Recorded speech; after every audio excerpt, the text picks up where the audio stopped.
So we're here.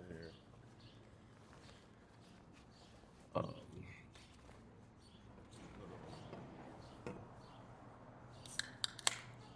Whole food setup. I really haven't been here in a while. So apparently they don't do anything up top anymore, right? They're not doing nothing up top anymore. There's no more like seating cafe area. So I'm just essentially they do have outside seating, so it really threw me off. But I okay. I'll figure it out, right? Get over my fear of anything that may be, oh, I'm outside instead of inside in a more controlled environment. I'm struggling to open this. We've got some dinner here that I'm going to crush while going through this, right? So, so I just really wanted to touch on how I became an engineer with no degree.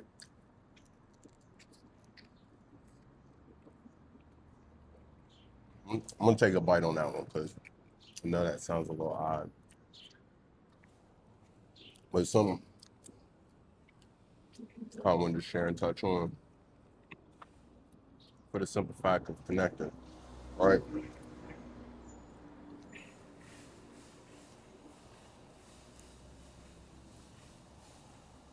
So to give you a bit of a rundown of my background up until my current career as a operating engineer, facilities engineer, data center engineer, right? Whatever you want to categorize it as, right? Well, when I got out of school, I was working at Amazon. Like I fell out of school and I just needed a job working at Amazon nights. And then I'm going to school, right? Now, mind you, throughout this, I actually get connected with some really successful entrepreneurs in the Richmond, Virginia area, right? And I'm able to gain some mentorship on how to navigate this whole career, right? How to navigate business, how to navigate life, right? And so with that came a lot of valuable information. A lot of people who were a lot further ahead than me already established in their careers, right? Because you have to be open to networking, right? Um, so did that. Then I worked at this concrete factory for a while. My uncle, that was fine. Um, I was just making sure the cinder boxes was good to go. I either took them off the line or like if they were bad, I kept my station clean, that kind of thing. Did a little bit of maintenance and stuff. You kind of you'll kind of get to notice a trend. Did some maintenance with that, right? So learned a little bit about hydraulics, a little bit about some motors, stuff like that. Um, some mechanics, really, right?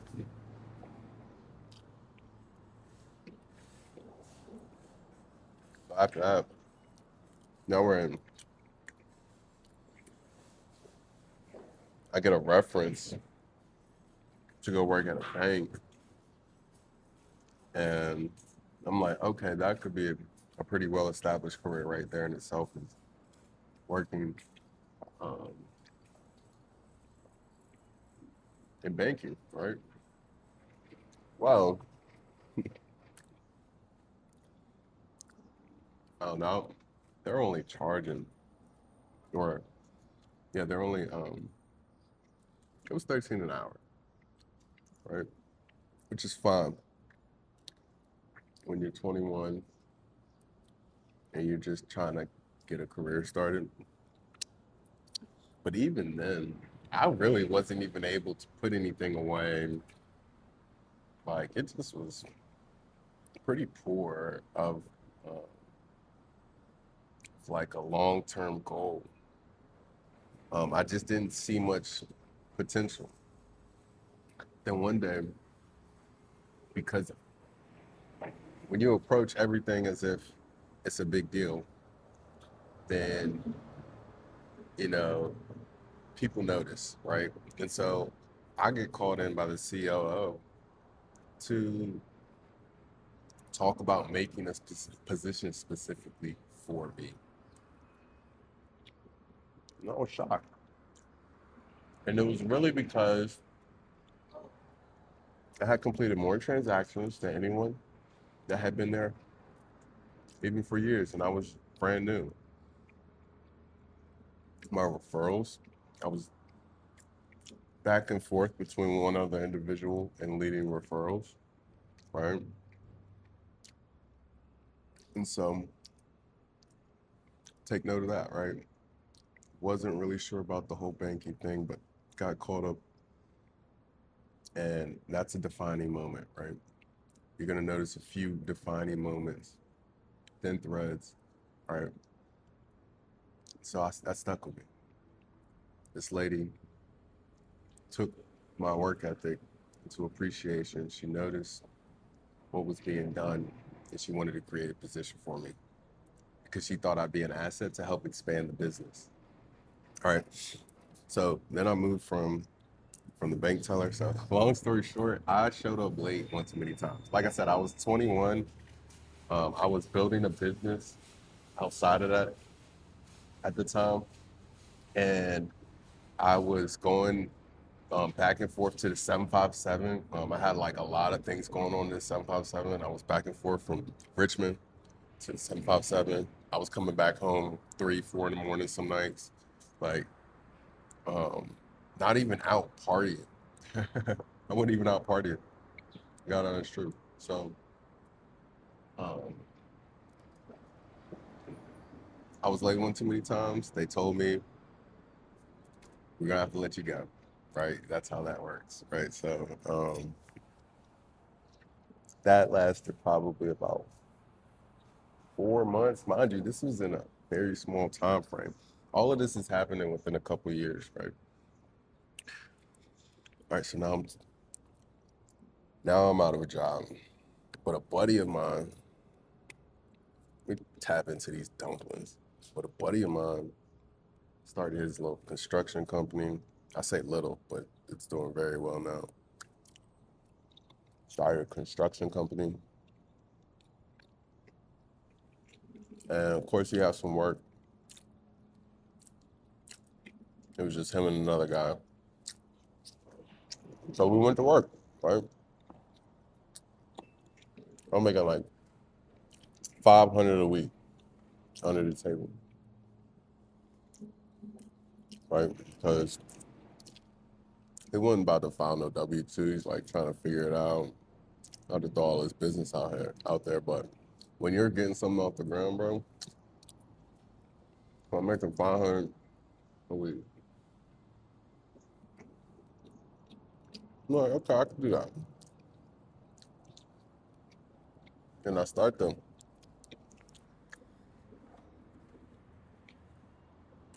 kind of take note of how this real estate thing's starting to work. Because I was never just the one to show up to the job and swing my hammer. I would take note of who the investor was, how he communicated, some of the things he cared about, right? Like, who are these other contractors that we're working with? Who's the roofer? Who's this? Like, who owns these companies? Who owns these businesses? Who are these small contractors? I mean, it was so much information I was taking in.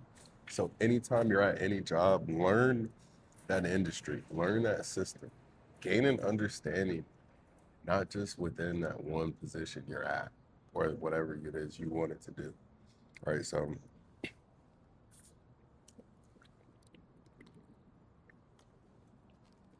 all right.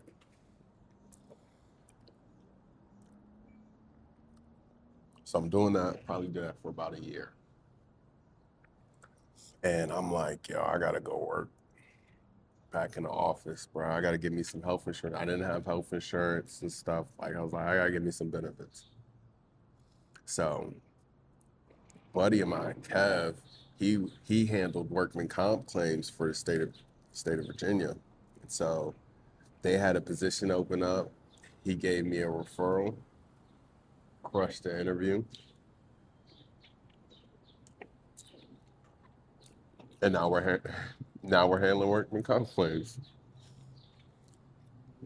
It's like kind of a little bit all over the place, but not really, right? So I do that for about a year, maybe two. Nah, like a year and a half. But it just wasn't for me. I mean, 16 an hour, just wasn't enough money. Mind you, I'm living at home with my parents this whole time because I never made enough money that like I could save and move out. Like I wasn't gonna move out and get a roommate. I'm not about to get out, move out and struggle.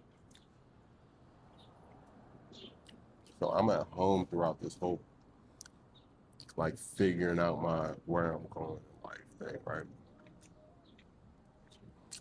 And throughout this, again, I'm getting mentorship. So like this is why like the bosses will always come to me and trying to pick my brain a little bit more because I was getting mentorship on how to move in these environments, how to talk, how to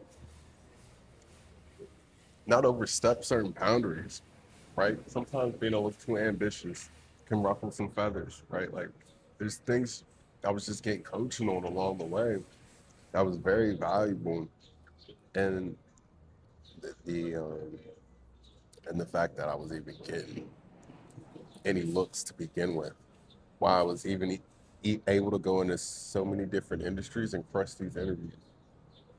They taught me how to manipulate my resume to put things that I do at the job, but also only make sure that there's things that apply to the next job that I'm interviewing for. It doesn't matter where you work, just a skill set. Does the skill set apply? And so I showed them every interview, yeah, every job, the skill set they were looking for that position, right? Like that's the goal. That's how you get that attention. Cause like no one cares about what you did. It's like, what have you done for me lately, right? And if you have like a skill set that shows you can walk in right away and apply, right? So I feel like that's where my edge came into play a lot. All right, so probably wondering, let's get to the point where you tell us how did you become an engineer out of all of this. So, mind you, I'm running a part-time business, marketing company. I'm working with a bunch of different partners. One individual specifically, I won't mention his name, but a great friend of mine, and he was the chief at a data center. Um, and every time we would do business meetings together, like we never did like anytime we did business meetings together,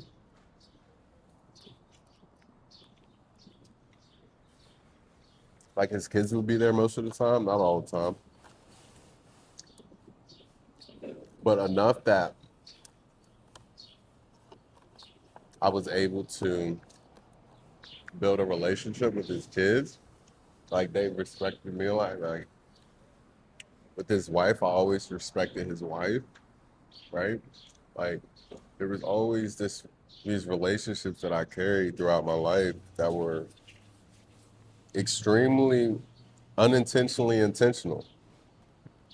I built every relationship with the understanding that something can come from it. Maybe not an opportunity, but in this case, it's an opportunity. So I'm gonna wrap this up, promise. All right, so he gets a job as a data center chief. He's there for a couple months, 6 months or so. He ends up giving me a referral for a mobile maintenance tech position. I guess my driving record is probably the reason why I didn't get that. So they didn't even interview me, right? Then another rare opportunity comes up where a whole team of engineers just needed one help from someone with general maintenance experience. And that's where I came to play. So the stipulation was that I was to come in as a maintenance technician, right? Like that isn't even anything drastic. It doesn't, you need just a little bit of trade, but nothing extensive. And so that allowed me to learn pretty much the ins and outs of what all the other engineers were doing because that was essentially the deal. It's like, hey, you come in, you're here, you're doing your general maintenance stuff, right? But you learn and study. You take some certification, you take some courses, some classes, and they did all of this in house in order for um, me to then apply for an engineer position that would later open up, right? So that was basically the easiest like transition from general maintenance to like actual engineer, heavy switchgear work, big, big voltage, like all of that, right? So, um, and so, mind you, throughout all of this, I didn't I didn't really want to pursue it because of the schedule that the engineers had at first. It was 12-hour shift. Um, you were gonna have to go on the night shift if you were a freshman on the crew, a rookie on the crew. Wasn't really a fan of that. Like I said, I was building my business on the weekends, and I really didn't want to spend, or 5 to 9, and I didn't want to spend too much time because now I work weekends every now and again. Every other week I work a weekend, stuff like that, right? So the schedule kind of was unconventional, right? Then and again, I just realized there's an opportunity here, right? Like you could wait for a better moment, or you could wait for a better opportunity. But if you don't train yourself to see and act on opportunity, then you'll never get anywhere, right? Like you just have to take baby steps. You don't even have to do much, right? It was rather intimidating the first time I applied for an engineer position. Didn't even get the job. Um, there was a way more qualified engineer, someone who actually had worked at a nuclear plant, like actual background. Um, I just have kind of always been faking it till I made it. I always learned once I got there, but I never really knew until, man, I mean, I knew enough to pass the interview, um, but it told me, like, not having that interview go as I planned, 'cause it made me realize how much I did not know. It gave me a reference guide. If you're scared to go get that interview, if you're scared to go sit in front of that person to see if you're qualified for something, like you just like there's really no better way for you to physically see, feel, understand where you are until you put yourself in a little bit of deeper water, right? Um, all right, so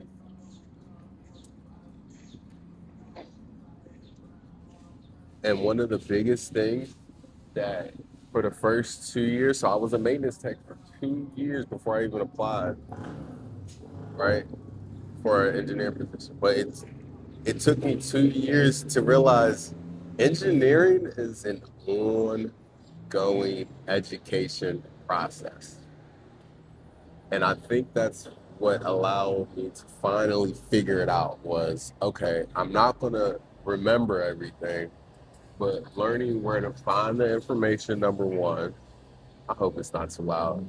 Learning where to find the information or reference the information, number one, having those sources readily available, but also number two, realizing how many reps you really needed to get to retain the amount of information there was to retain. Um, so I couldn't just go to work and study and learn from work. I literally had to watch.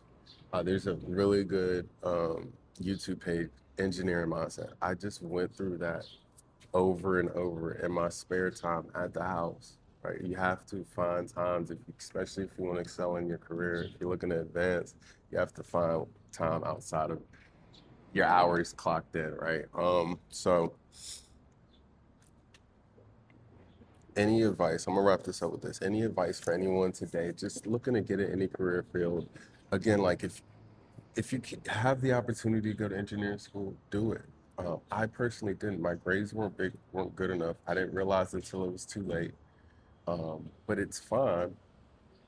Just know, like anyone looking for a career at all, there's opportunity. I always stress. Oh, shit,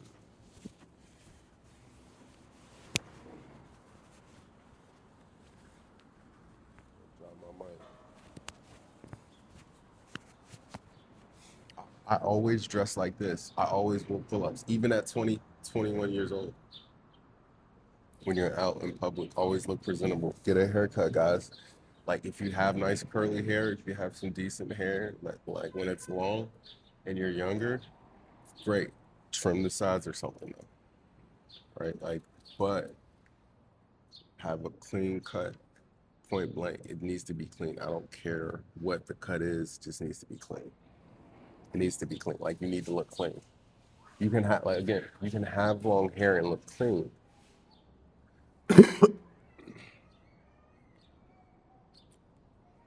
But if you don't have long hair, but I mean if you do have but if you do have long hair, you don't look clean, it's always worse than someone with short hair and it's not properly always brushed. It's harder to maintain longer hair. I did it for years. I get it. And again, I made it work. I progressed in my career. It's not impossible. It's gotta be clean. Very intentional about that. All right. So, any advice for anyone? Network, network, network, network, network, network. Be presentable first before you network. Understand your sweats are cool and this and that. Like no one cares that much.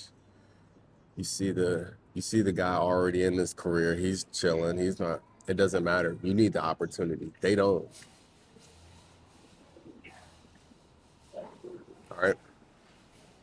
Network, network, network, network. Always treat everyone with respect. Always smile. Always have a